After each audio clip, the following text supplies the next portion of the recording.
세상은 말합니다. 믿음의 대상이 뭐가 중요해? 뭐든 믿기만 하면 되는 것이지 라고 이렇게 말하죠. 정확하게 성경은 이런 태도를 경계합니다. 믿음의 대상이 어떤지 상관없고 너 자신이 어떻게 사는지가 중요한 것이지. 그렇게 해서 자신의 수행과 그리고 깨달음을 강조하는 것이 바로 종교입니다. 대상이 중요한 게 아니라 그 종교인이 중요한 것이죠. 그러나 성경은 도리어 당신은 어떤 사람인지 중요하지 않습니다. 믿음의 대상이신 하나님이 중요합니다. 수고하고 무거운 짐진 자들아 다 내게로 오라. 수고하고 무거운 짐진 자, 그 사람들이 어떤 사람인지 어떤 직업인지는 중요하지가 않죠. 내게로 와라. 누구에게로 오는 것이 중요하냐? 그것이 바로 성경의 중요한 강조입니다. 이런 선명한 차이를 우리가 주목해야 됩니다. 오늘 이 예배 시간에도 이것을 주목해야 됩니다. 오늘 우리는 믿음의 대상이신 삼위일체 하나님에 대해서 배우고자 합니다. 뉴시티 교리문답 3문답 제가 다시 한번 읽어드릴게요. 하나님께는 얼마나 많은 윗격이 있습니까? 오직 참되시고 살아계신 한 하나님께는 성부, 성자, 성령 세 윗격이 있습니다. 이 삼위는 본질적으로 동일하며 능력과 영광이 동등합니다. 이렇게 말하고 있습니다. 주의할 것이 있습니다. 오늘 삼위일체 하나님에 대해서 저는 모든 것을 말할 수는 없습니다. 시간적으로 그렇게 많지 않습니다. 성부 하나님과 성자 하나님을 중심으로 내용을 살펴보려고 합니다. 다요, 어떻게 새 윗격을 가지신 하나님이 가능한가? 이거에 대해서 저는 깊이 살피진 않을 것입니다. 도리어 왜 삼위일체 하나님인지, 왜 삼위일체 하나님인지가 도리어 성경이 말하고 있는 강조라고 생각합니다. 그 부분을 살펴볼 거예요. 그렇게 어쩌면 이 시간은 여러분의 지적인 호기심을 만족시켜주는 그런 시간은 안 될 것입니다. 분명히 안 될 거예요. 하지만 요한복음에 말하는 삼위일체 하나님, 그분이 우리를 위해서 어떤 일을 행하셨는지에 대해서 우리는 조금이라도 알 수 있을 것입니다. 성령께서 우리를 도우시기를 간절히 바랍니다. 우리는 교회에 들어올 때 아마 이런 질문을 한 번쯤은 해봤을 것입니다. 2000년 전 갈릴리에서 태어나고 성장하고 그리고 예루살렘에서 죽은 예수 그리스도가 지금 여기를 살고 있는 한국인에게, 나에게 그게 무슨 의미가 있지? 어떤 영향을 주지? 이런 질문을 한 번쯤은 해보았을 것입니다. 근데 이런 질문은 2000년 전에 그 당시를 살아가던 유대인과 헬라인, 이방인들 모두에게도 그런 질문은 당연히 있었습니다. 그리고 요한복음은 그걸 매우 직설적으로, 그리고 이 질문에 대해서 매우 분명하게 우리에게 답하고 있습니다. 1절을 보십시오. 태초에 말씀이 계시니라. 이 말씀이 하나님과 함께 계셨으니 이 말씀은 곧 하나님이시니라. 요한은 예수님이 누구신지를 소개하기 위해서 창세기 1장으로 우리를 데리고 가서 설명하고 있습니다. 놀랍게도 여러분, 요한복음 1장 1절로 4절은 창세기 1장 1절과 4절과 계속 비교하면서 읽으면 그 내용을 좀 더 분명하게 이해할 수 있거든요. 한번 창세기 1장 1절로 4절 보시게요. 제가 읽겠습니다. 태초에 하나님이 천지를 창조하시니라. 땅이 혼돈하고 공허하며 흑암이 깊은 위에 있고 하나님의 영은 수면 위에 운행하시니라. 하나님이 이르시되 빛이 있으라 하시니 빛이 있었고 빛이 하나님 보시기에 좋았더라. 하나님이 빛과 어둠을 나누사. 이렇게 말하고 있죠. 이 내용과 비교해서 계속 말씀을 한번 보시게요. 창세기는 이렇게 시작하죠. 태초에 하나님이 천지를 창조하시니라. 이 말은 세상이 창조되기 전에 거기에 하나님이 계셨다라는 것이고요. 요한복음도 태초에 말씀이 있었다라고 말하고 있죠. 바로 그 창조 전에 이 세상에 말씀이 하나님과 함께 계셨다라는 것을 말하는 것입니다. 또한 하나님이 천지를 창조할 때 그 자리에도 말씀이신 예수 그리스도께서 함께 계셔서 그 창조의 일을 이루셨다라고 지금 요한복음, 복음서 1장 1절은 그걸 선언하고 있습니다. 이렇게 말하면 사람들은 이 부분에서 어쩌면 사람들은 기독교인들에게 질문합니다. 항상 창세기 1장 1절에서 이런 질문을 들어봤을 거예요. 성경에 하나님이 세상을 만들었다면 이 세상을 만들기 전에 그 하나님은 뭐 하고 계셨죠? 이런 질문 말입니다. 아마도 그 하나님이 좀 심심하지 않으셨을까라는 어쩌면 그런 생각 가운데 질문하는 것인지 모르겠어요. 그런데 요한은 이렇게 대답하고 있습니다. 이 세상이 있기 전에 하나님은 삼위일체 하나님으로 계셨다라고 말하는 것입니다. 근데 오늘 말씀에서 말씀이 하나님과 함께 계셨다라고 말했을 때 그 함께 계셨다라고 하는 이 동사는 그저 함께 있었다 그 자체를 말하기보다는 그분이 서로를 바라보면서 연인처럼 매우 친밀하게 연합되어 있었다라는 그런 의미를 말하는 동사입니다. 서로를 향하여 있었다라고 하는 이런 의미를 담고 있습니다. 그래서 성자 예수님은 성부 하나님과 매우 친밀한 교제 가운데 그리고 그 연합의 상태를 가지고 있었다라는 걸 지금 요한복음은 강조해서 말하고 있습니다. 그래서 이것을 요한 일서에서 요한은 다르게 표현해요. 이렇게 표현합니다. 하나님은 사랑이시니라 라고 이렇게 표현을 합니다. 하나님은 사랑이심이라. 창세전에 하나님은 완전한 사랑으로 삼위 하나님 사이에 교제와 연합 가운데 계신 한 하나님이시다라는 걸 매우 강조해서 말하고 있습니다. 이 말씀은 역사상 가장 강력한 삼위일체 하나님을 설명하는 근거 구절로 사용되는 부분입니다. 하나님은 사랑이시니라. 한번 생각해 보십시오. 사랑은 반드시 대상이 있을 때에 가능한 개념입니다. 사랑의 대상이 없고는 사랑이란 존재할 수가 없습니다. 대상이 없는 사랑이란 있을 수가 없죠.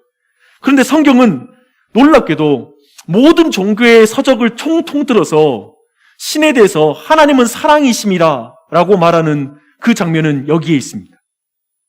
하나님은 삼위일체로 계시기에 세 분의 위격으로 계시기에 서로 사랑하는 관계로 온전히 연합하여서 하나가 된 친밀한 교제를 나누시는 그 관계에 있는 분이란 걸 말하고 있는 것입니다. 이제 여기까지 보셨죠? 이제 두 번째, 성부 하나님과 성자 하나님의 관계를 보여주는 말이 지금 요한복음 1장 1절에 있습니다. 성경은 예수님을 하나님의 말씀이라고 말하고 있습니다. 이 말의 의미는 굉장히 엄청난 의미를 가지고 있는데요. 이것은 예수님을 통하지 않고는 하나님을 알 수 없다라는 그런 의미를 가지고 있는 말입니다. 말씀이다라는 의미가 그것이죠. 예를 들어볼게요. 여러분, 말이란 것이 무엇입니까? 말씀이란 게 뭘까요? 그것은 뜻을 드러내어 알리는 것입니다. 그래서 말이 있죠. 보이지 않는 뜻을 드러내어 알리는 것, 계시하는 것, 드러내는 것, 그것이 바로 말입니다. 지금 여기서 지금 예수님을 그 말이라고 지금 성경 말하고 있습니다. 그렇다면 여러분, 창세기 1장의 장면 한번 생각해 봐요. 하나님이 말씀으로 온 세상을 창조했다라고 말하고 있습니다. 그 말은 하나님의 마음에 있는 모든 뜻을 말씀, 곧 예수님께서 다 드러내었다. 그게 바로 창조의 사역인 것입니다. 하나님께는 계획이 있죠. 성부 하나님께. 그 모든 것이 이 안에 우리의 눈에 보이도록 모든 것을 만들어내는 것이 바로 말씀의 사역인 것입니다. 그래서 3절은 말합니다. 적극적으로 만물이 예수님으로 말미암아 지어졌고 소극적으로는 지은 것이 하나도 그가 없이는 존재하는 게 없다라고 이렇게 말하고 있습니다. 바울은 나중에 골로새서에 보니까요, 이렇게까지 말하고 있어요. 만물이 다 예수님으로 말미암고 그를 위하여 창조되었고 그를 위해서 창조되었대요. 그렇죠? 또한 그가 만물보다 먼저 계시고 만물이 그 안에 함께 섰느니라. 이렇게 말씀하고 있습니다. 분명하죠? 예수 그리스도는 창조주입니다. 그리고 예수 그리스도는 하나님과 동등한 분이십니다. 지금 요한이 강조하고 있는 이 부분을 주목하십시오. 요한복음이 강조하는 것, 이것을 보고 그 증거가 바로 온 우주라고 말하고 있습니다. 하나님은 말씀으로 온 세상을 창조하셨습니다. 성부 하나님은 말씀이신 성자 예수님과 함께 온 세상을 창조하셨습니다. 그리고 창세기 1장 2절은 하나님의 영이 수면 위를 운행하셨다라는 그런 표현을 또한 쓰고 있습니다. 즉 성령 하나님이 온 세상을, 온 우주를 새가 알을 품듯이 품었다라고 이렇게 말씀하고 있는 것입니다. 이렇게 삼위일체 하나님이 첫 창조에 함께 하는 것이죠. 이 성령 하나님은 나중에 새 형체로 예수 그리스도께 임하죠. 세례를 받을 때 비둘기라고 표현한 되죠. 이 모든 것은 지금 삼위일체 하나님을 말하는 것입니다. 그리고 그때에도 예수님의 첫 등장에도 물이 등장하지요. 그 물 가운데 성령이 임하시는 장면으로 나타나죠. 이 모든 건 지금 계속해서 창세기 1장과 계속해서 이것이 연결되고 있는 것이죠. 한 가지 요한복음과 관련하여 첫 창조의 시작에서 주목할 것이 있습니다. 첫 창조는 빛이 있으라라는 이 말씀에서 시작되었다는 것입니다. 네, 사실상 빛은 이제 시작될 모든 생명의 태동과 관련이 있는 것이죠. 생명과 관련된 이미지예요.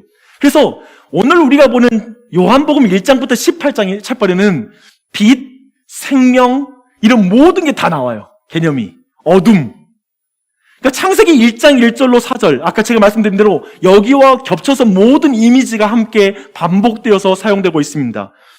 이렇게 그 창세기 1장 1절부터 4절 그리고 요한복음 1장 1절로 4절을 연결해서 예수님이 누구신지를 더욱 분명히 우리가 알 수가 있는 것입니다. 창세기에서 예수님의 이야기를 시작하는 것은 유대 사회에서는 상상할 수도 없는 상상력이었습니다. 생각이었습니다. 요한복음의 메시지는 굉장히 분명합니다. 예수님은 하나님과 동등한 분이시다. 예수 그리스도는 창조주이시다. 그리고 예수 그리스도는 하나님의 말씀으로서 온 세상의 창조 가운데 함께 하셨다. 라고 이렇게 말하는 것이죠. 사실 이것은 유대인들에게 신성모독적인 그런 말이었습니다. 상상하는 것만으로도 모독적인 거예요. 요한복음 더욱 직설적으로 그런데 예수님을 묘사합니다. 18절 한번 보시겠습니까? 18절 본래 하나님을 본 사람이 없으되 아버지의 품속에 있는 독생하신 하나님이 나타내셨느니라. 그쵸? 하나님은 영이시니 하나님을 본 자가 없어요. 근데 이 말은 뭐냐면 지금 예수님을 보고 있는 사람은 하나님을 보고 있는 것이다 라고 이렇게 말하는 것이죠. 얼마나 놀라운 말이에요. 이것은 유대인들에게는 상상할 수 없는 그런 상상력이죠. 그리고 선언입니다. 그런 내용을 하나 더 보겠습니다. 14절이에요. 함께 한번 읽어보겠습니다. 시작. 말씀이 육신이 되어 우리 가운데 거하시매. 말씀이 육신이 되어 우리 가운데 거하시매. 여기에서 이 거하시매를 직역하면 장막을 치시매라는 말입니다. 유대인들에게 이 표현은 아주 선명한 기억으로 우리를 인도해줘요. 광야에서 모세가 장막을 쳤던 그 회막을 말합니다. 성막을 말해요. 모세가 회막을 만들어 봉헌할 때 하나님은 그 가운데 임재하세요. 그리고 그것이 영광 가운데 나타나죠. 그런데 요한은 지금 하나님의 임재의 영광을 예수님께 사용하는 거예요. 그 말씀이 육신이 되어서 우리 가운데 거하심에 뭐라고 하죠? 하나님의 영광이 그 가운데 있고 은혜와 진리가 충만하다는 이런 표현을 쓰잖아요. 지금 예수님이 육신이 되어 우리 가운데 장막을 쳤으니 하나님 아버지의 영광이 충만하고 은혜와 진리가 충만하다는 표현을 예수 그리스도께 사용하고 있는 것입니다. 하나님이 직접 은혜와 진리의 말씀을 새긴 돌판을 가지고 모세가 산에서 내려왔을 때 사람들이 그 눈에서 얼굴에서 광채가 비치는 걸 보고 보지를 못하거든요. 그래서 수건으로 가려요. 너무나 영광스러웠으니까요. 그런데 지금 하나님의 말씀이신 예수 그리스도께서 사람의 육체를 입고 이 땅에 오셨으니 그분의 은혜와 영광이 너무나 충만하여서 그분은 은혜와 진리가 가득하다라고 말하는 것입니다. 그렇게 지금 요한은 예수 그리스도를 말하고 있습니다. 지금 요한은 명백하게 예수 그리스도가 육신을 입고 오신 하나님이라고 말씀하고 있습니다. 이제 여기까지 이제 확인했으니까요. 이제 여기서 한 가지 질문할 것이 있습니다. 어떻게라는 질문을 내려놓고 어떻게 하나님이 인간이 될 수 있지? 이런 어떻게라는 것을 내려놓고 왜 하나님이 이 말씀이신 성자 하나님이 육체가 되셨는가? 왜 하나님이 독생자이신 예수 그리스도를 육신을 입고 이 땅에 보내주셨는가? 라는 것, 이 질문을 할 필요가 있습니다. 3장 16절을 보니까요, 요한복음 3장 16절을 보니 이렇게 답하고 있습니다.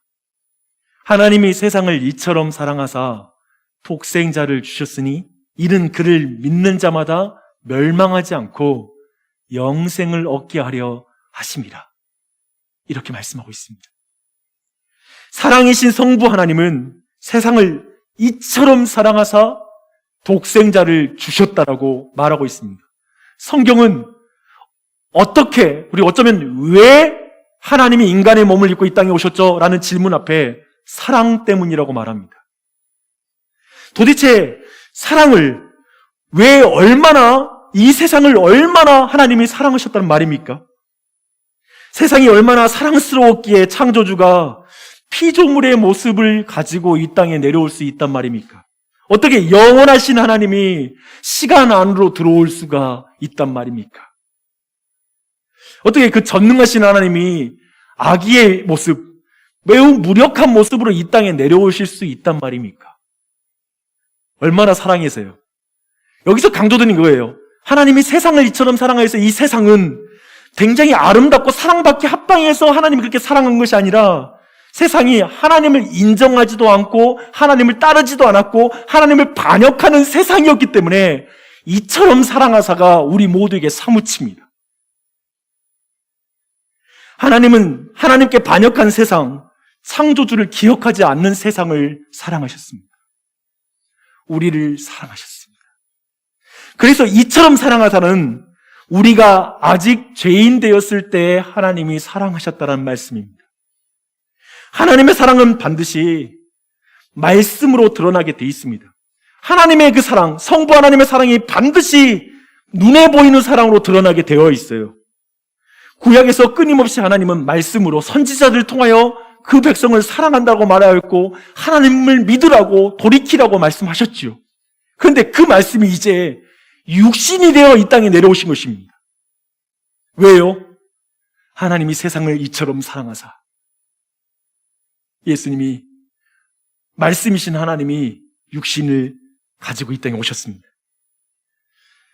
그리고 나서 요한은 이 세상은 어둠 가운데 있는데 예수님이 마치 창조 때의 빛과 같이 오셨다라고 말합니다. 생각해보시죠. 그 땅 처음에 창세기에서 어둠이 있죠. 그리고 공허하지요. 혼돈이 있죠. 근데 그 가운데 첫 창조 때 빛은 모든 생명을 불러오는 그런 빛이었죠. 그 뒤에 따라오는 것이죠. 이제 예수님은 사망의 어둠 가운데 있는 세상에게 생명을 가져오시기 위해서 오신 분이라고 자신을 소개하는 것이죠. 그래서 요한은 그 자신이 빛이라고 말합니다. 예수님이 빛이시라고 말합니다. 그리고 그 빛 안에 생명이 있다라고 이렇게 설명하고 있습니다. 빛이 어둠 속에 비치면 우리는 확연하게 알아볼 수 있어요. 그렇죠? 어두운 밤에 우리가 라이트를 탁 켜면 순식간에 우리는 그 빛을 알아볼 수가 있습니다. 그런데 영적인 어둠 가운데 있는 이 세상은 그 빛을 알아보지 못하고 있다라고 또한 성경은 말하고 있습니다. 답답하지요. 대비시키는 거예요. 첫 창조 때의 빛은 이스라엘들에 있어서 세상을 비췄는데 이제 진짜 빛으로 오신 예수님을 세상이 알아보지 못한다라는 걸 말씀하고 있습니다. 그리고 그분을 영접하지 않았다라고 또한 묘사하고 있습니다. 도리어 3장에 보니까요, 악을 행하는 자마다 빛을 미워하여 빛으로 오지 않고 빛보다 어두움을 사랑했다라고 말씀하고 있습니다. 그게 죄인의 상태이죠. 그러나 기억하십시오. 어두움은 빛을 이길 수가 없습니다. 반드시 그렇습니다. 어두움 빛을 이길 수가 없어요. 그래서 오늘 말씀 보면 5절에 빛이 어둠의 빛이 돼 어둠이 깨닫지 못하다라고 이렇게 깨닫지 못하다라고 말했는데 원어의 의미로는 이기지 못하였다라고 해석하는 게 더 합당할 것 같습니다. 빛을 이길 수가 없습니다. 첫 창조 때에 빛이 있으라 하니 어둠 가운데 빛이 있었죠.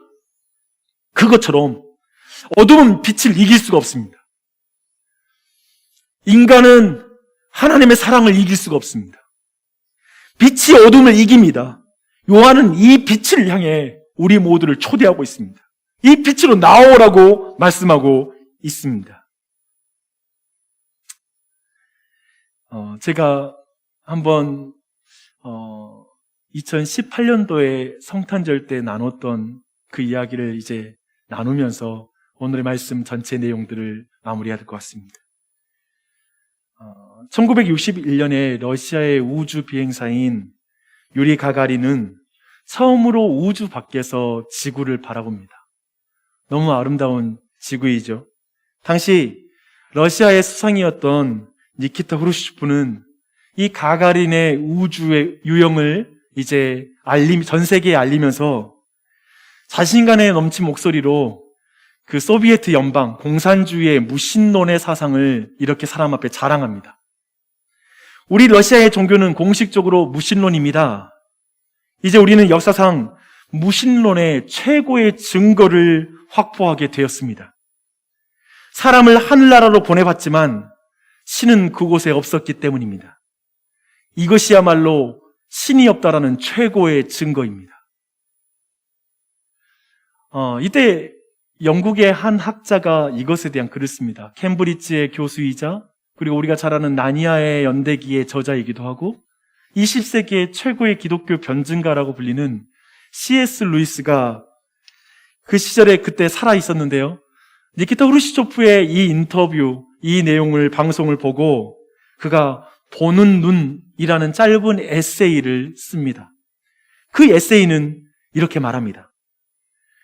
우리는 1층에 사는 사람이 2층에서 사람을 만나듯 하나님을 만나지 못합니다.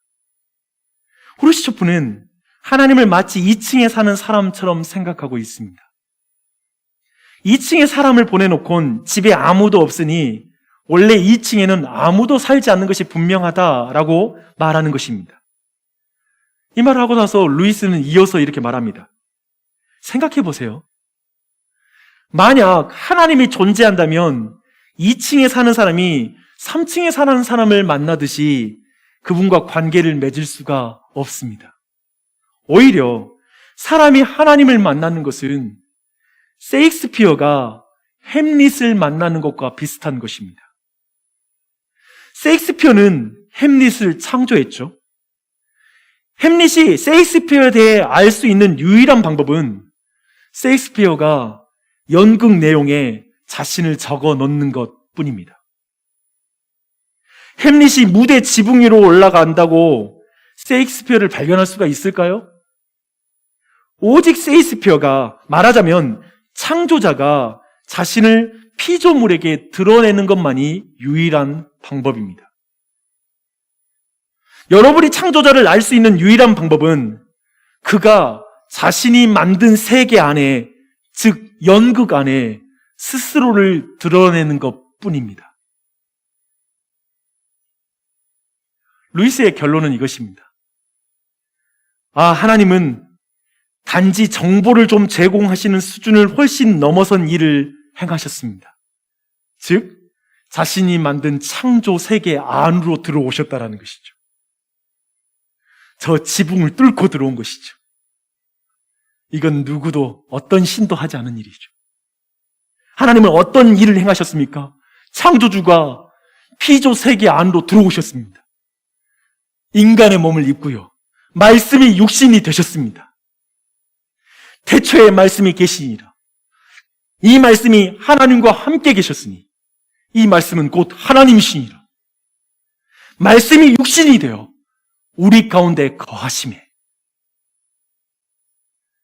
왜 말씀이 육신이 되셨습니까? 하나님이 세상을 이처럼 사랑하사 독생자를 주셨으니 이는 저를 믿는 자마다 멸망하지 않고 영생을 얻게 하려 하심이라. 그 백성이 멸망하지 않고 영생을 얻기 위해 그렇게 사랑하시기 때문에 그분이 자신의 연극 안으로, 자신의 피조세계 안으로 들어오셨습니다. 모든 종교에서 유일하게 성경이 하나님은 사랑이시라고 말하고 있습니다. 그 하나님은 사람을 지으시되 자신의 사랑을 나누기 위해서 지으셨다는 것입니다.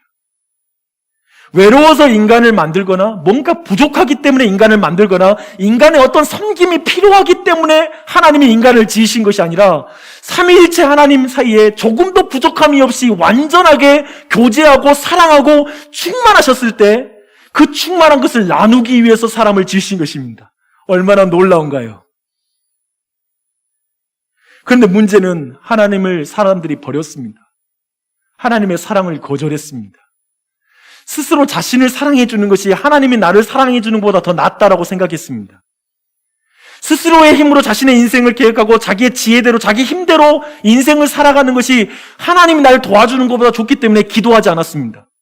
더 이상 말씀을 보지 않았습니다. 왜냐하면 자기 생각이 더 옳고 자기가 자기를 더 사랑한다고, 신은 자기보다 자신을 더 사랑하지 않는다라고 생각했기 때문입니다. 거절했습니다. 그래서 창조를 사랑하지도 않았고 감사하지도 않았고 예배하지도 않았다라고 로마서는 말하고 있습니다. 모든 사람은 스스로 하나님이 되어 선악의 기준이 되어서 살아갔습니다. 그래서 죄를 지으면서도 그게 죄가 아니다라고 정의하는 지경에 이르렀죠. 어떤 사람은 사람이 온 우주이고 신이라고 말합니다. 수많은 철학과 종교로 하나님께 나아갈 수 있다라고 말합니다.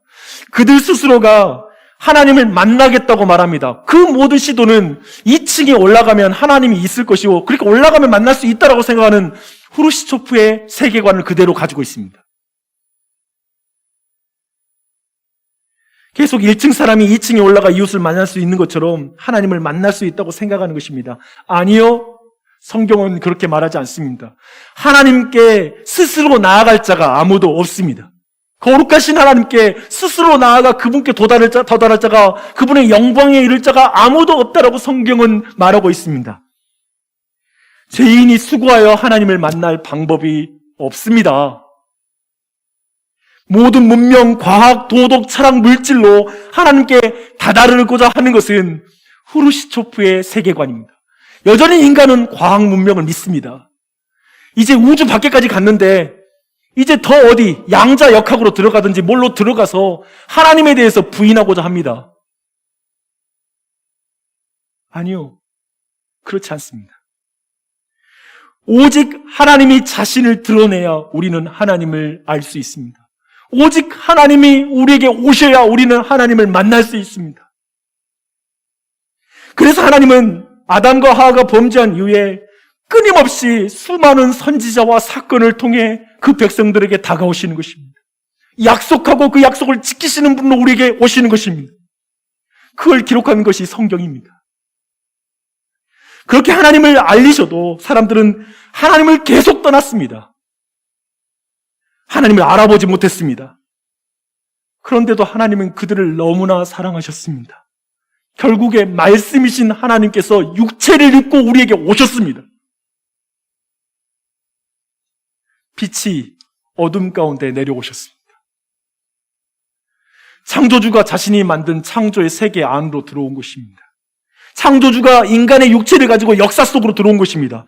영원하신 하나님이 시간 속으로, 전능하신 하나님이 아이의 모습으로, 자신이 만든 피조물의 모습으로 우리 안에 들어오셨습니다. 우리 가운데 거하셨습니다. 어떻게 이런 일이 가능합니까? 어떻게? 논리적으로 따지는 그것은 지금 전능하신 하나님께 중요하지 않습니다.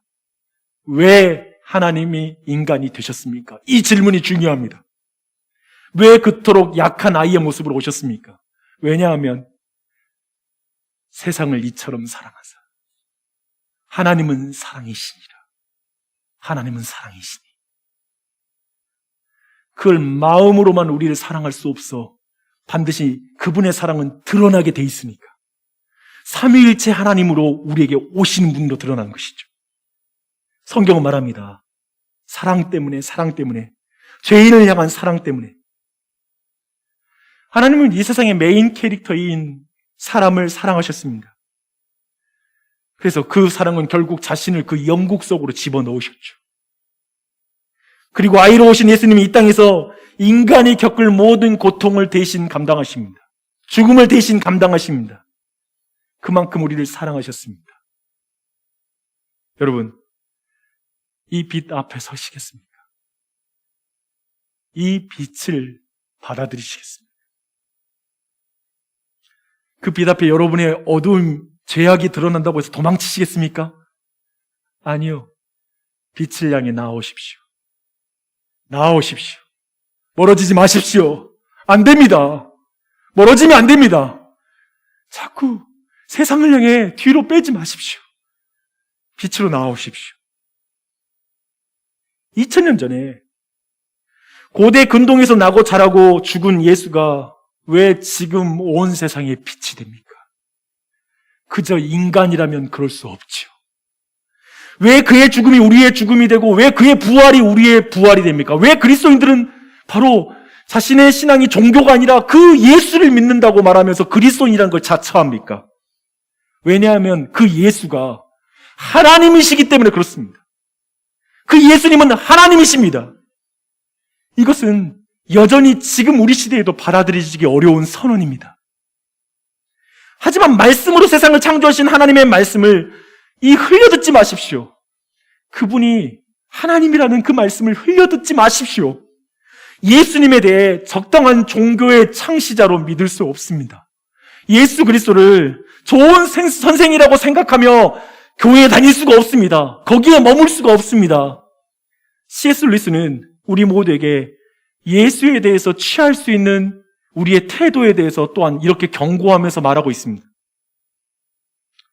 사람들이 자주 말하는 정말 멍청한 말이 있다.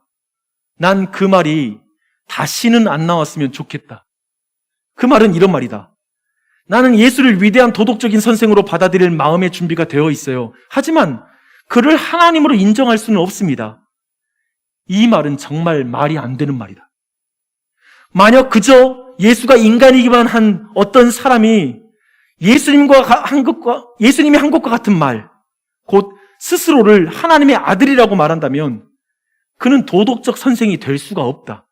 그렇다면 그는 미쳤거나 아니면 지옥의 악마 정도 될 것이다. 우리는 반드시 선택해야 한다. 이 예수라는 자는 하나님의 아들이거나 아니면 정신병자 혹은 그보다 더 문제가 많은 사람이다. 우리는 그를 미쳤다고 입을 다물게 하고 침을 뱉고 혹은 그를 죽여버릴 수가 있다. 아니면 그의 발에 엎드려 그를 주님 혹은 하나님이라고 부를 수 있다. 하지만 잘 봐주는 척하면서 예수가 위대한 스승이라고 하는 논리적으로 맞지 않는 말을 해서는 안 된다. 예수는 그런 선택권의 여지를 주지 않는다. 그는 절대 그럴 의도가 없었다는 것이다. 예수님은 결코 여러분에게 좋은 선생으로 머물 의도가 없습니다. 교회를 다닐 때 여러분은 계속해서 예수를 좋은 상담사와 사회복지사와 좋은 의사와 여러분에게 좋은 어떤 CEO 정도로 예수를 믿을 수 없다라는 걸 깨닫게 될 것입니다. 이 말은 제가 오늘 말씀을 따라 이렇게 번역할 수 있을 것 같습니다. 하나님은 그 정도로 여러분을 사랑하지 않습니다. 여러분의 의사만 되는 정도? 여러분의 상담가 정도가 되는 정도로 여러분을 사랑하지 않아요. 예수님을 통해 드러난 하나님의 사랑은 그 정도가 아닙니다.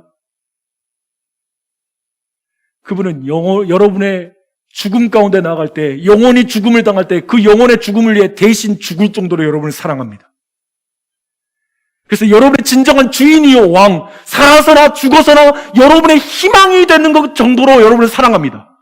그 말은 뭐냐면 여러분이 살아서나 죽어서나 여러분의 모든 상황에서 여러분을 사랑하는 분이라는 것입니다. 그렇기 때문에 삼위일체 하나님을 믿는다는 것은 하나님의 사랑을 적당히 믿을 수 없다라는 뜻을 의미하는 것입니다. 난 유일신을 믿어? 이 정도의 사랑이 아니에요. 삼위일체 하나님을 믿는다는 것은 예수 그리스도를 통해 드러난 그 사랑까지 믿는다라는 것이죠. 지금은 성령님으로 내주하시는 그 하나님의 사랑을 믿는다라는 것이죠. 사람을 사랑하사 인간이 되신 하나님의 사랑, 죄인을 사랑하사 독생자를 주신 사랑을 믿는다라는 것입니다. 얼마나 무시무시합니까? 얼마나 대단합니까? 그러니 이것은 종교가 될 수가 없죠. 종교가 될 수 없죠. 높은 가르침이 아니죠. 그러니 예수를 믿으면 우리는 어쩌면 세상을 향해 배타적인 진리를 선포할 수밖에 없습니다. 예수님만이 길입니다. 왜냐하면 예수님만이 하나님께 이르는 길이기 때문에, 길이요 진리요 생명이니까. 왜냐하면 하나님을 드러내는 건 오직 예수님밖에 없으니까. 우리는 배타적인 진리를 선포할 수밖에 없습니다. 유일한 진리만을 선포할 수밖에 없습니다. 하지만 삼위일체 하나님을 믿으면 우리는 십자군처럼 교만할 수 없습니다. 다른 사람을, 세상을 죽이면서 우리의 진리를 증명하지 않습니다. 코로나 상황 속에서 다른 사람을 위험에 빠뜨리면서 우리 하나님의 사랑을 드러낼 수 없습니다. 다른 사람의 생명을 소중히 여김으로 우리의 사랑을 드러낼 것입니다. 우리의 진리를 드러낼 것입니다. 십자가를 지는 희생과 겸손으로 살 수밖에 없습니다. 삼위일체 하나님을 믿게 된다면 우리는 마음으로만 믿을 수가 없습니다. 마음으로만 신앙생활한다는 게 불가능합니다. 우리는 가시적으로 희생과 사랑으로 공동체를 섬김으로 사랑할 뿐입니다. 삼위일체 하나님을 믿으니까요. 우리는 개인적인 구원 따위는 생각하지 않습니다. 오직 삼위일체 하나님을 믿음으로 공동체적인 사랑을 생각합니다. 사랑이 없는 신앙생활을 생각할 수 없습니다. 하나님을 사랑하고 사람을, 이웃을 사랑하는 것, 이것으로 모든 신앙은 표현됩니다. 대상이 없는 신앙생활은 존재하지 않습니다. 자기애가 가득한 신앙이란 존재하지 않습니다. 모든 건 대상이 있죠. 삼위일체 하나님을 믿는다는 것, 그분을 우리의 왕으로 믿고 섬긴다는 것이 무엇인지를 보십시오. 삼위일체 하나님이 여러분의 왕입니다. 그분을 믿고 따른 그 명예로운 길을 걸어갔으면 좋겠습니다.